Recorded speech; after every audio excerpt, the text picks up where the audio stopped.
केंद्र सरकार संसद के आगामी सत्र में वह नया डाटा प्रोटेक्शन बिल लाएगी। सरकार पहले ही पुराने डाटा संरक्षण विधेयक को वापस ले चुकी है और अब इस संबंध में जल्द नया विधेयक लाया जाएगा।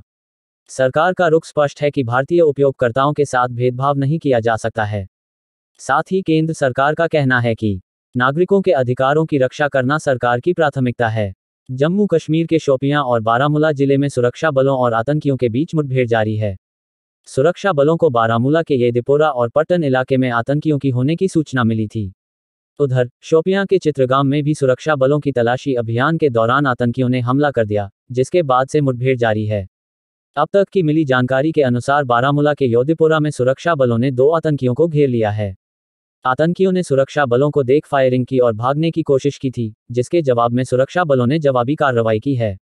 कांग्रेस के राष्ट्रीय अध्यक्ष पद के लिए आज शशि थरूर और दिग्विजय सिंह अपना नामांकन करेंगे। दिग्विजय सिंह का अध्यक्ष बनना लगभग तय है। उधर राजस्थान में भी मुख्यमंत्री बदलना लगभग तय है और सचिन पायलट की ताजपोशी के लिए सोनिया गांधी 1-2 दिन में ऐलान करेंगी। लेकिन कांग्रेस के भीतर बहुत जबरदस्त खिचड़ी पक रही है और जल्द ही उबाल आएगा। राहुल गांधी भले ही भारत जोड़ो यात्रा निकाल रहे हों, लेकिन दिल्ली और राजस्थान में कांग्रेस तोड़ो कार्यक्रम अपने चरम पर पहुंचता दिख रहा है। ऐसे में बीजेपी अंदर से क्या खेल करेगी यह तो वक्त बताएगा, लेकिन इतना जरूर है कि जल्द ही कुछ बड़ा धमाका होने वाला है। राजस्थान के वर्तमान मुख्यमंत्री अशोक गहलोत कभी भी सचिन पायलट को अपना उत्तराधिकारी बनते नहीं स्वीकार करेंगे, इसीलिए उनके द्वारा ही सारा ड्रामा रचाया गया था। अब भले ही वो खुद को इस ड्रामे से अलग करके अपनी सफाई दे रहे हों, साथ ही राजस्थान में विधायकों का एक बड़ा गुट जो गहलोत के समर्थन में है, वो भी सचिन पायलट को गले से नहीं उतार पाएंगे।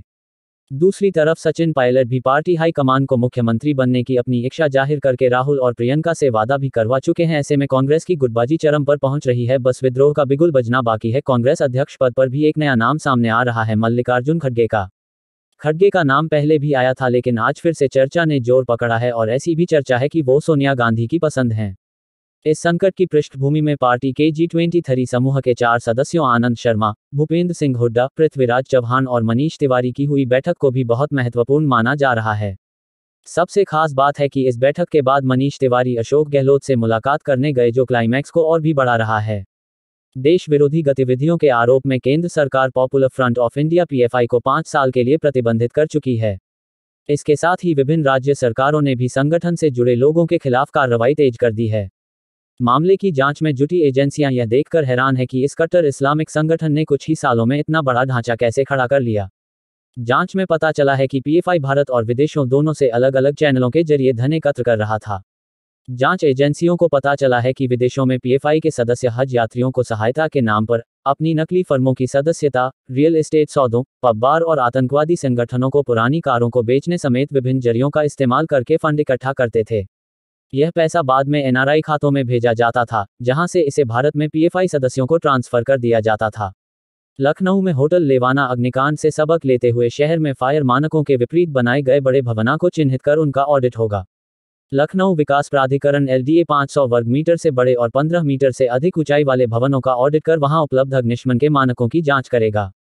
वहीं इंदिरा गांधी प्रतिष्ठान को इस वर्ष फायर NOC देने में अग्निशमन विभाग ने मना कर दिया है। अदानी ग्रुप के चेयरमैन गौतम अडानी दुनिया के अरबपतियों की लिस्ट में लंबी छलांग लगते हुए दूसरे नंबर पर पहुंच गए थे, लेकिन अब उनकी यह कुर्सी छिन गई है।